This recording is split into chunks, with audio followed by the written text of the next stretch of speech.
नमस्कार विद्यार्थी मित्रांनो, स्वागत आहे तुमचं आपल्या लाडक्या यूट्यूब चॅनल ज्याचं नाव आहे स्टडी फ्लो अपडेट्स।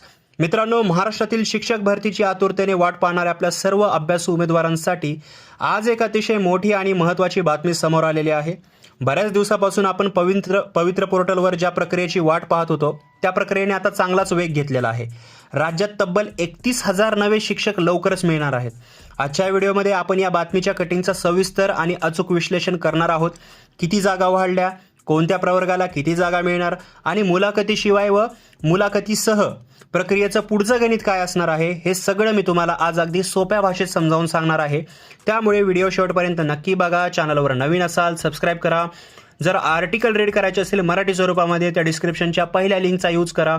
तसेच डिस्क्रिप्शनमध्ये व्हॉट्सअप टेलिग्राम ग्रुप आहे, जॉईन करा। तिथं ऑफिशियल PDF डॉक्युमेंट सर्क्युलर्स तुम्हाला मिळत राहतील। मित्रांनो, सगळ्यात पहिली आणि मोठी अपडेट म्हणजे पवित्र पोर्टलवर उमेदवारांनी आपले प्राधान्यक्रम देण्याची प्रक्रिया आता पूर्ण झालेली आहे। तुम्हाला माहिती असेलच की राज्य शासनाने 80% रिक्त पदे भरण्यासाठी हिरवी झेंडी जी आहे ती दाखवली होती। टेट परीक्षा दिलेल्या तब्बल 1,70,000 उमेदवारांपैकी जवळपास 1.5 लाख उमेदवारांनी या प्रक्रियेत सहभाग नोंदवलेला आहे आणि आपले प्राधान्यक्रम लॉक केलेले आहेत। ही खूप मोठी आकडेवारी आहे।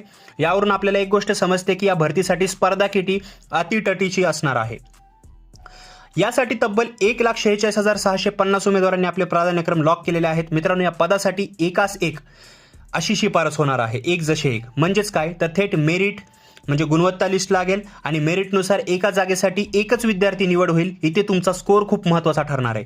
दुसरी पद्धत आहे मुलाखतीसह म्हणजे विथ इंटरव्ह्यू। यासाठी 1,31,505 उमेदवारांनी प्राधान्यक्रम दिले आहेत। या पदांसाठी मात्र एकास 3 या प्रमाणात शिफारस केली जाणार आहे। म्हणजे एका जागेसाठी 3 उमेदवारांना मुलाखतीला बोलवले जाईल आणि त्या तिघांमधून एकाची अंतिम निवड होईल। आता आपण बघूया की कास्टनुसार किंवा प्रवर्गानुसार जागांचं वाटप कसं केलं जाणार आहे। एकूण 31,179 जागांपैकी कोणत्या कॅटेगरीला किती जागा आल्या आहेत ते नीट नोट करून घ्या किंवा लक्षात ठेवा। तर बघा, अनुसूचित जाती म्हणजे SC या प्रवर्गासाठी 3,277 जागा म्हणजे 10.51% जागा। ST प्रवर्गासाठी 3,341 जागा म्हणजे 10% 72 जागा। ST पेसा क्षेत्र 2,674 जागा म्हणजे 8.58%। VJA या प्रवर्गासाठी 916 जागा। NTB, NTC, NTD अनुक्रमे जर पाहिलं तर 494, 505 आणि 337 जागा। OBC या प्रवर्गासाठी 3,939 जागा, सर्वाधिक राखीव जागा आहेत 12.63%। SEBC या प्रवर्गासाठी 2,727 जागा। EWS प्रवर्गासाठी 2,399 जागा आणि खुल्या प्रवर्गासाठी 10,228 जागा। सर्वाधिक याचा आकडा आहे 32.80%। मित्रांनो, बातमीमध्ये स्पष्ट नमूद केलंय की उपलब्ध जागा आणि तिथे अप्लाय करणारे उमेदवार यांचं प्रमाण पाहता OBC आणि भटक्या जमातींच्या उमेदवारांमध्ये मोठी रस्सीखेच असणार आहे किंवा पाहायला मिळणार आहे। त्यामुळे मेरिट लिस्ट थोडी हाय जाऊ शकते। शेवटी आता जाता जाता एक अतिशय पॉझिटिव्ह बातमी सांगतो। जेव्हा पवित्र पोर्टलवर ही प्रक्रिया सुरू झाली तेव्हा सुरुवातीला एकूण 30,000 रिक्त जागा दाखवण्यात आल्या होत्या, पण प्रक्रिया सुरू असतानाच काही महानगरपालिकांच्या शाळांनी त्यांच्याकडील रिक्त जागा पोर्टलवर अपलोड केल्या। याबाबत सुद्धा मी व्हिडिओज बनवलेले आहेत।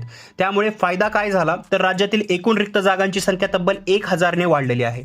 आता एकूण 30,000हून 31,179 जागा झालेल्या आहेत। ह्या विद्यार्थ्यांसाठी नक्कीच दिलासा देणारी ही गोष्ट आहे, कारण 1,000 कुटुंबीय आणखीन स्थिर होणार आहेत।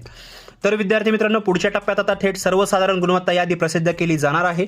जशी ती यादी पोर्टलवर येईल तशी सर्वात आधी आणि अचूक माहिती तुमच्यासाठी मी आपल्या स्टडी फ्लो चॅनलवर घेऊन येईल। तुम्हाला या भरती प्रक्रियेबद्दल काही शंका असतील किंवा काही डॉक्युमेंटबद्दल प्रश्न असतील किंवा काही प्रश्न असतील ते खाली कॉमेंट बॉक्समध्ये नक्की विचारा, मी प्रत्येक प्रश्नाला उत्तर देईल। आजचा हा व्हिडिओ तुम्हाला माहितीपूर्ण वाटला असेल तर व्हिडिओला नक्की लाईक करा, तुमच्या इतर अभ्यासू मित्रांसोबत शेअर करा आणि अशाच नवनवीन शैक्षणिक अपडेटसाठी आपल्या चॅनलला सबस्क्राईब करा विसरू नका। भेटूया पुढच्या व्हिडिओमध्ये एका नवीन माहितीसोबत। तोपर्यंत हा व्हिडिओ पाहिल्याबद्दल धन्यवाद।